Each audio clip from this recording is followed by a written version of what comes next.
Solo Leveling, Season 2, Episode 7, or officially Episode 19, the 10th S Ranked Hunter.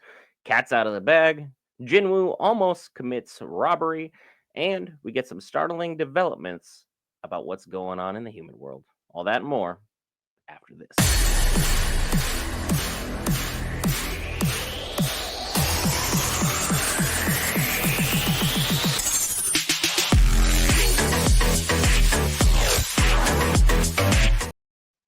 All right, guys, right here back with Variants, cover all things Marvel, DC, Lord of the Rings, anime, gaming, Star Wars, and more. This time, Solo Leveling Arise from the Shadows Season 2. And I gotta say, this episode was not as action-packed as what we are traditionally used to, but again, you have to have good pacing and good storytelling in order for those battles to have their big level impact. People are like, Solo Leveling is only action. Guys, as anime fans, we love the action, but we need our characters to have a great payoff. Hence why this series has been so great for so many of us. We learned some huge things. And before I end up trying to take this away, Parker, the person that people care about opinion, let the folks know what's going on. Let them know. So look, this was we're waiting on Jin-Woo to come up and get his actual certification for S rank. So with that being said, this is his return. He's kind of just went through that dungeon and just kind of mollywopped everybody in that dungeon, picked up some new summons, and he's ready to go. And with that being said, all the spotlight apparently was on this Lee Min-sung, who is a actor who has just been great in every regard as far as his career until he had some scandals hit. I don't know what his scandals are, but he's got some stuff going on, and he's using his ability to be an A rank and going and moonlighting on missions and so that to distract from whatever scandals he's got going on. So that's his entire plan. And with that being said, he's there holding a press conference. He's trying to freaking get everybody's attention to focus on the fact he's going to be a hunter. And it's funny because he gets thrown to the wayside. The chairman is not having it. I don't care what you're going to say. We all know the star of the show. Jin-Woo is here to get his S rank assessment, and everybody else is showing up as well with Bake and Choi. Like they're all there to see what's going on and really try to do some convincing because they didn't really do a very good job last time. So without even doing much, Jin-Woo goes in there and just drops like maybe 40 summons, just a 100 bam summons. Because he the chairman says literally called him out and was like, "You really gonna hold out on me? I know what you can do. I have an assessment. Are you gonna put up or what's going on here?" Yeah, he just bam, here's a couple. Freaking like, you can do more. Here's a couple more. Like, and they were just shook. Everybody was shook, and that was great seeing that everybody was shook. Like he's got more magic power than me. He moves faster than me. Even when he was leaving after getting his thing, he moved fast enough that Bike was like, "Yo," he moved fast enough that I could not see where he went. Like, he was that quick. So not only is he gifted as a, some kind of magic user, but he's got physical prowess as well. So they are really shook trying to figure out what to do and how to deal with him. And he is just shrugging off all their advances. Oh, let me talk to you about some stuff. Let me take you to eat or something to thank you. I don't care. Keep it moving. And he's on one. Like his level, his aura, I guess the one big thing to talk about freaking is an area that nobody can touch right now. Only one that's gonna be able to touch his aura is anybody who is in freaking these gates. Like those are the only people that are really messing with him. Yeah, because Beck literally had his hand on him, and next thing you know is where'd he go? He had moved so fast that Beck was like, my eyes could not keep up, and I had them on him for a split second, and then they're both just literally sitting back in their offices later on, just like, I need to get him in my guild. What is he? There's something different about this guy. So eventually, there's going to be a whole scale like, all my chips are on the table. Here's the keys to my firm. Here's the keys to my house. You can have everything in it. I don't care. Just come join with us because you're going to make us a boatload of money back.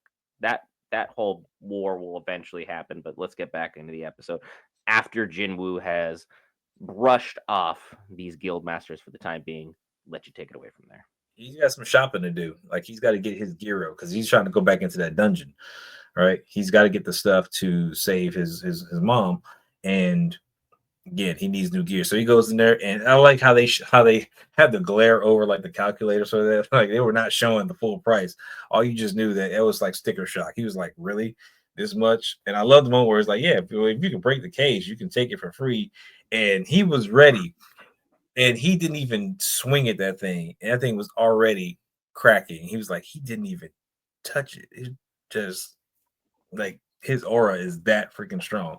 But again, he's got, it looks like he's picking up that cloak and that ring, which I see that on. He's got to pick up some new blades. Then he starts thinking about, okay, I don't have to sell that avarice piece. So that I got some other stuff that I picked up that is B rank weapons that I don't really use anymore.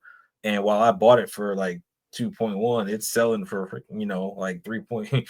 I bought it for like 2.1 million. And it's selling for like 3.1 billion or something like that. Like his turnaround is ridiculous at this point. So he's like, okay, now I can afford this gear, and he starts suiting up and getting all his stuff together. So new armor, new weapons, new artifacts, whatever the case may be, and he's getting ready to go. And while he's getting ready to go, Jin-Woo, right, his friend, decides to renege on his conversation with his father, and it's just like, yo, I'm going with Jin-Woo. He needs me. Like this just makes sense, and this is where I'm going. And his father just like, what?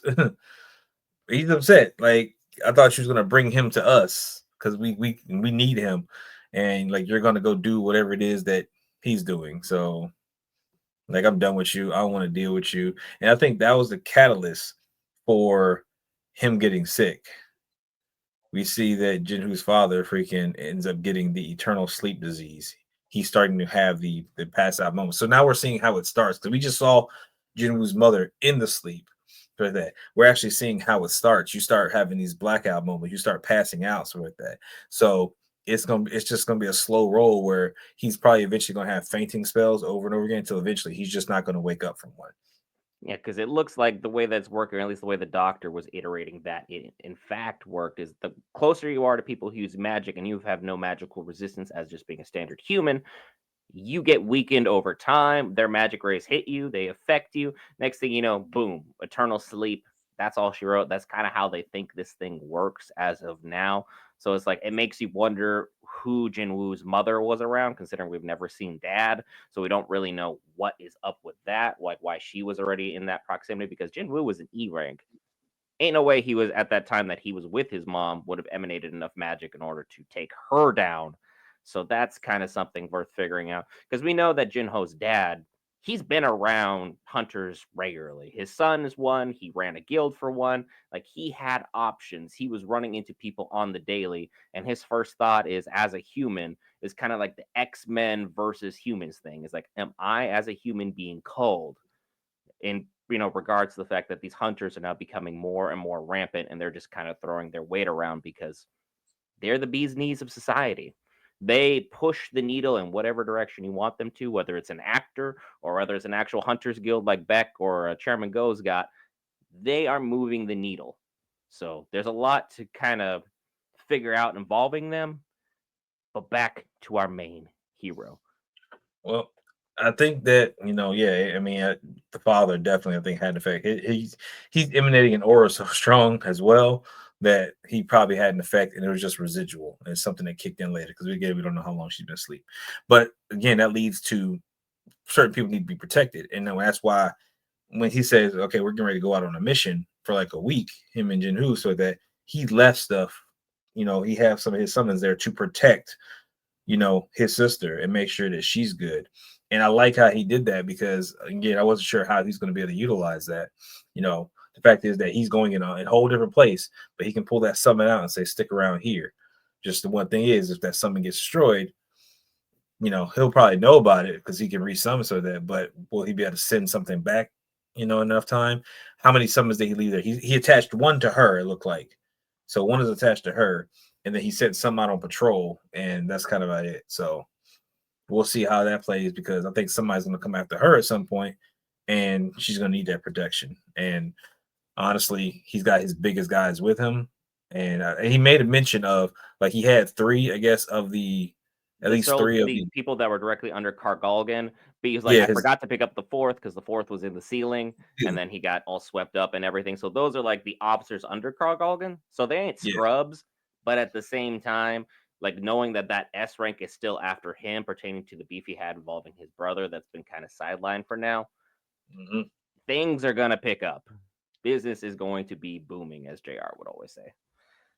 Um, so I mean, he's going in there and he's fighting. So Jin-Woo and Jin-Hoo, they head in there to basically start knocking out this dungeon, and they are clearing it out. And they end up finding out that there is another, magical beast in there that is hunting the weaker parties that he's sending out. And he finds this out, and I love how he deduces it. He puts it together. It's like, hey, this team was attacked, but this team wasn't attacked.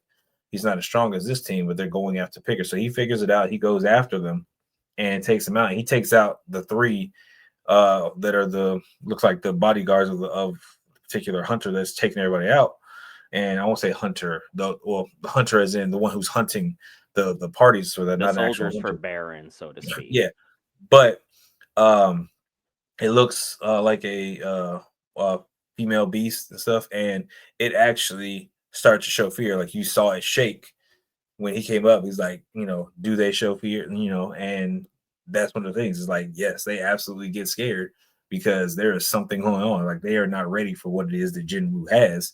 Because again, they're at level, they're on like the 80th floor, I think. So you got to go to 100 to get the final thing, right? So if they're at 80 and they're here, it's definitely going to be a scale up stronger. So this may be scary for this, on this level, but when he gets to level 100, they're probably not going to be so easily shaken. So, unless he's playing mind games with certain ones, or he's managed to acquire a couple more summons in the process that he's able to utilize, then that may benefit him. But that's kind of where it cuts off. It's like, oh, you're scared, and we'll leave it on a cliffhanger there. So solid episode. I got questions. I'm wondering about certain things. I'm wondering about freaking Jin-Hoo mainly, because when he finds out that his father is got the disease for the eternal sleep, will he betray Jin-Woo and try to take the potion that he's trying to create for the eternal sleep? Because if anything in these games, so that that this is like one of those one-off items that you're probably not going to get a second chance at. So he's got to get this item and utilize it on his mother to help her. But again, if it's taken from him, he's probably not going to be able to recreate another one because you need the specific ingredients that are only found in this one dungeon. So I that's don't going to think pose Jin-Ho is issue. kind of a loot goblin, but again, if you ever do D&D or you do RPG games, do not have a loot goblin in your group. They're nothing but problems. You don't need that. You're better than that. So I don't think Jin-Ho has the ability to even take it, first of all, because Jin-Woo ain't going to let that happen. Second of all, he's just not that kind of individual. He's kind of cowardly. He's kind of sheepish. Sure, he just found his bearings with his father, but it took, 30 years? His So father might growing take that it. spine might be, what he is. And just because your father like that doesn't mean you're like that. What I'm curious about, the bugs from Jeju Island looks like they have finally appeared on the mainland, and they're out there on patrol, just standing there like, what you gonna do? We gonna throw hands or whatever, the bug hands are equivalent. Things look like they're about to pick up in spades on this show. And for everyone thought, you know what? This episode's going to be starting to go downhill. The series only continues to go up. All shout out to the author and creator. This is an amazing series. I'm happy. I have no idea what's coming next. All I know is you need to be subscribed to this channel. It's absolutely free. It's down below, or I'll even provide a little circle at the very end of this video for you to go ahead and subscribe to. Those are my final thoughts. Parker, any final thoughts for the folks? I got nothing else. I'm just waiting to see what happens, how this fear-induced trauma for some of these monsters is going to affect the rest of the dungeon. Things are getting out of control. With that being said, we'll see you when we're back in control of the next episode.